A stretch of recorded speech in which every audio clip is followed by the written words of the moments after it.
It's okay to not be okay.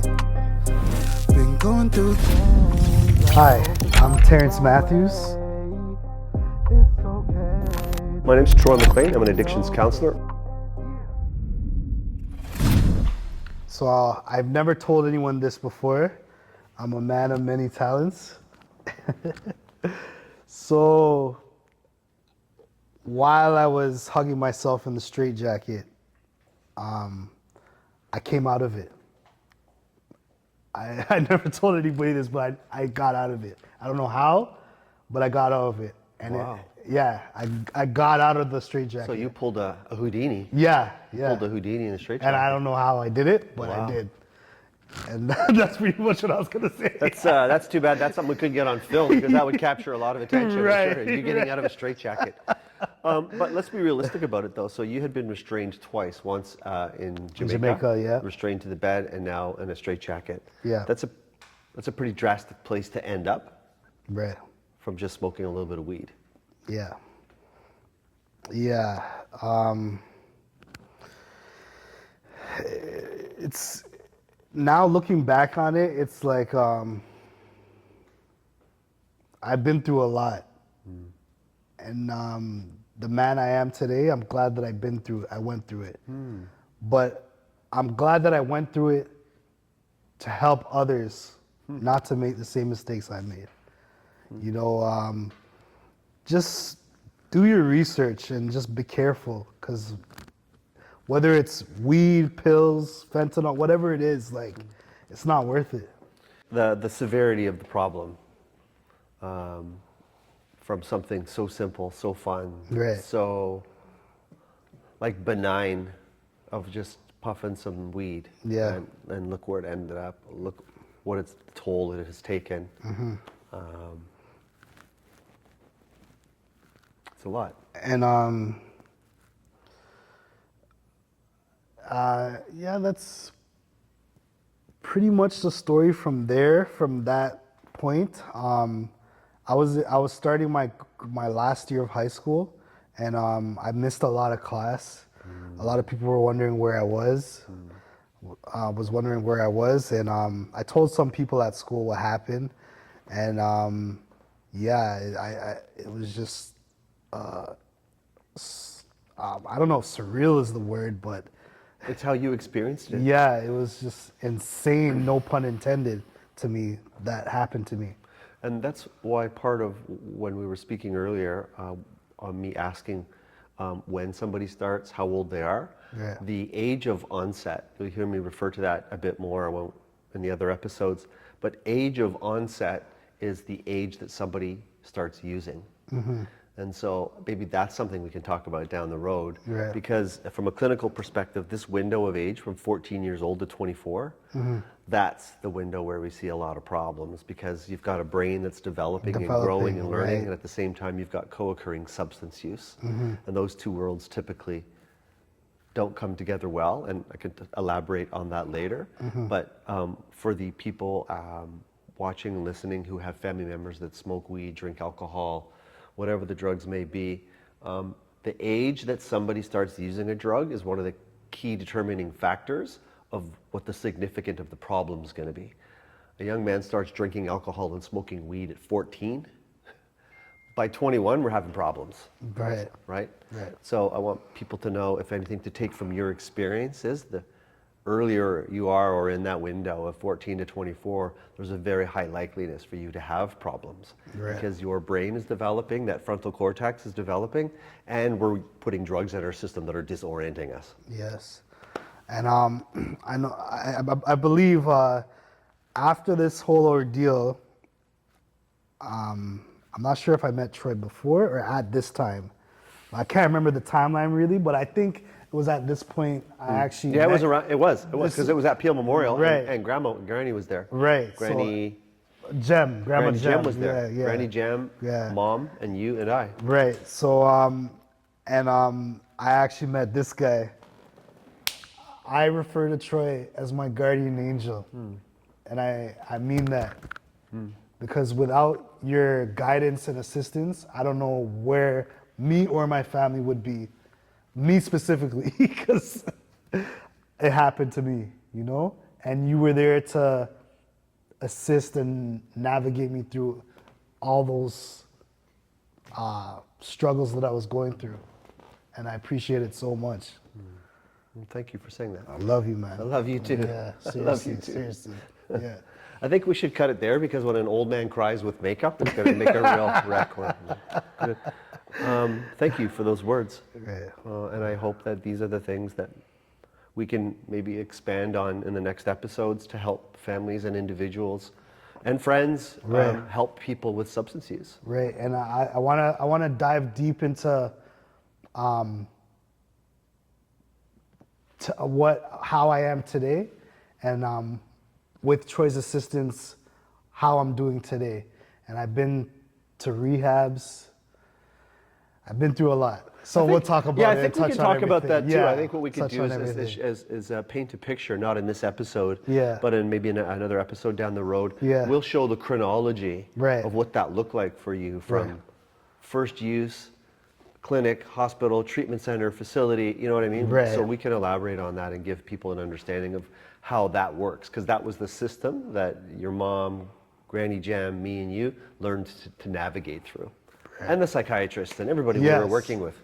We had really good help. Maybe we'll give a shout out to him next time. Yeah, we will. The story that I told today was basically what I went through in Jamaica and up here in Canada. For the episodes coming up, we're going to dive deep into my counseling sessions with Troy, rehab. I've been to 2 rehabs. We're gonna and the system in itself, right? Like we had the hospital system, the psychiatrist, the rehabs, hospital, everything. family doctors. So we can elaborate on that aspect of your recovery. Right. In detail. Yes. And also we're gonna get my mom and sister. To talk to you and get their perspective inside of things, of how it affected them. Yes. And And thank you for your words. Appreciate it. So we're just continuing to expand on you sharing the story of treatments. Right. Substance use treatment, let's be clear. Yeah, so so for people that don't know, so I when I went to Port Colborne, I quit weed. I've been sober from weed now, I think it's been like 13 years, and I'm proud of that. Very proud. Weed, I enjoyed to do it. I enjoyed smoking weed. That was not the hardest thing I had to quit, but one of the hardest things I had to quit. What's the hardest thing you've ever had to quit? Cigarettes. Tobacco. Yeah. Cigarettes was the hardest thing to quit. Yeah. But yeah, weed was definitely second. But so treatment. So eventually I started substituting alcohol, drinking alcohol, and so it was recommended that I have a few beers, and it's not recommended. Yeah, hold on, exactly. My bad. I don't mean to say that. Thank you. I don't have to say anything. I'm going to let you back up on that. Yeah. I don't mean to say recommended. I had to put my counselor hat on and say it wasn't recommended. Yeah. But I think what it goes back to was what we were talking about was we were looking at a harm reduction model. Harm reduction, yes. And it fit with replacing the cannabis use with a couple of beers. Okay, it was a compromise. Right. So I took that a couple beers as the green light. I could kill 26ers and liter bottles of hard liquor with my friends. That's pretty much. And I did that for a while. I didn't think anything of it because I was like, alcohol's not going to do nothing to me. Like, I'm fine. Like, every visit with my psychiatrist, shout out Dr. Cheria, I would tell him, give him updates on how I was doing. And he would ask me, are you drinking? And I'd say, yeah, I'm drinking. And I'd be like, I would lie to him. I wouldn't tell him the truth. I wouldn't say, not that I would lie, I just would hide that information. Did you hide information from me?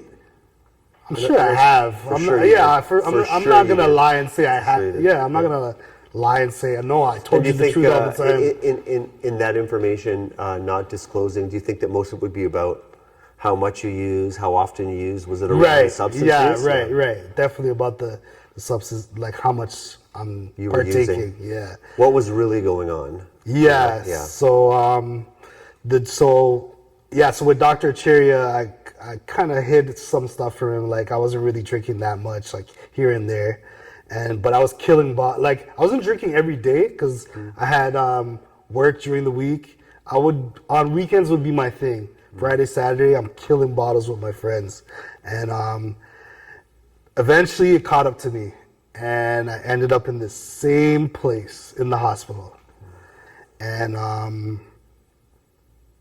yeah, my family. What led you there? What led you back to the hospital? What happened? Just doing what I was just saying, like just. But this time there was another drug involved. So were both drugs the cause? Was it just one? Was it? No, so it wasn't weed. There was no weed. Weed at this point was out of the picture. So that's why I want to hear this now. Yeah. So now we're having another hospitalization, right? That's not related to cannabis caused anymore. by alcohol. Now we've got another drug, in the picture, right? Hospitalizing you. Yes. I wanted to paint that picture. Yeah. Sorry. Yeah. So and the alcohol did it this time pretty much, and I was like, shit, like, I thought it was good. Eventually, I remember the meeting at Tim Hortons with you and my mom, and it was kind of like another intervention situation. Like, all right, you gotta. First of all, I ended up in the hospital again, and I stayed in the hospital probably about a week or two. And it was a shorter stay this time. It was almost 2 weeks. Yeah. And then after I came out of the hospital, and then we had that meeting at the Tim Hortons, and you guys were pretty much like, all right, you gotta take control of this. Like, so it was a little intervention, and then basically that's when you brought up Peace Ranch. If you could talk about Peace Ranch a little bit.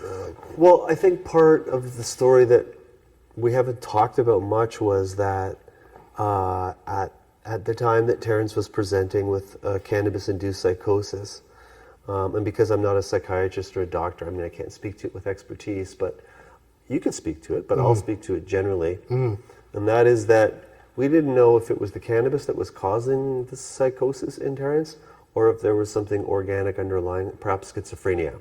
Oh, right. I didn't even, yeah. So that was the biggest concern for me along the ride, was because when we got closer, worked closer with Dr. Acharya and we talked to the other psychiatrists at the hospital, there were a couple of things on the table prior to this hospitalization, and it was, is Terrence going to get a diagnosis of schizophrenia? Or are we going to be able to ride this out, my fingers crossed, that it's a cannabis-induced psychosis and it goes away. Right. And if he stays off the weed, it won't happen. Right. And that was a bigger part of it for me, a bigger worry. Schizophrenia is a psychotic disorder that affects 1% of a population of a country. And as you know, it's a very, very serious, if not the most acute of psychiatric disorders. So we can maybe elaborate on that down the road when we talk about some of the other mental health issues and substance use. Right. But for you, that was my concern, our concern. So reaching out to Peace Ranch, because they were a program that are still in existence today, who specialized in treating people with schizophrenia. Right. Or people with schizophrenia, but people who are suffering with schizophrenia, have a diagnosis. And so we just made that contact because we didn't know.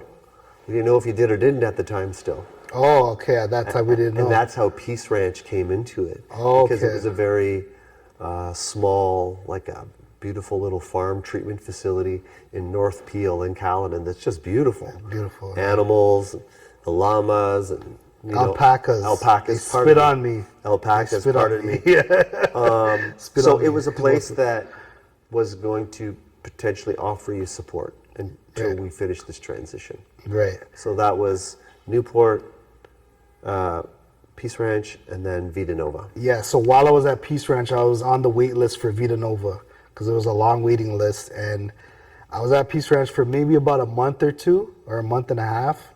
And then eventually I got into Vita Nova. Right.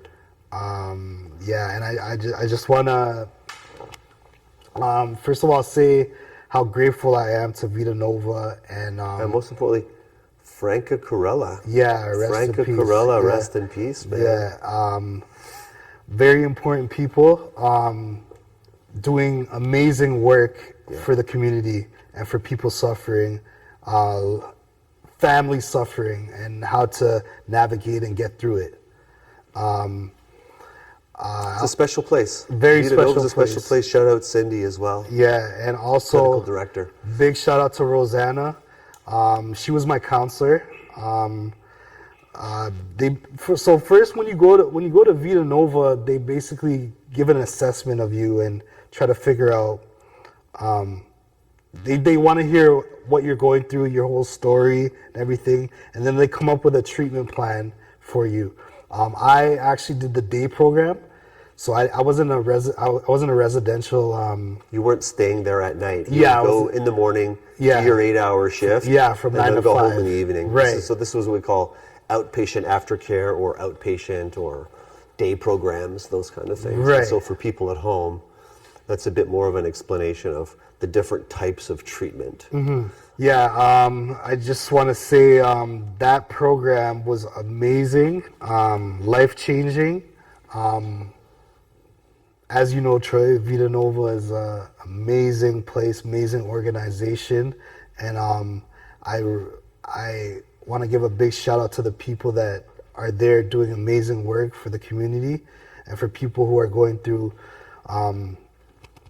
crazy situations that I've been through. I don't want to say crazy, but like real life situations that I've been through and other people are suffering with drugs and alcohol and mental issues as well. And yeah, I recommend it to anybody.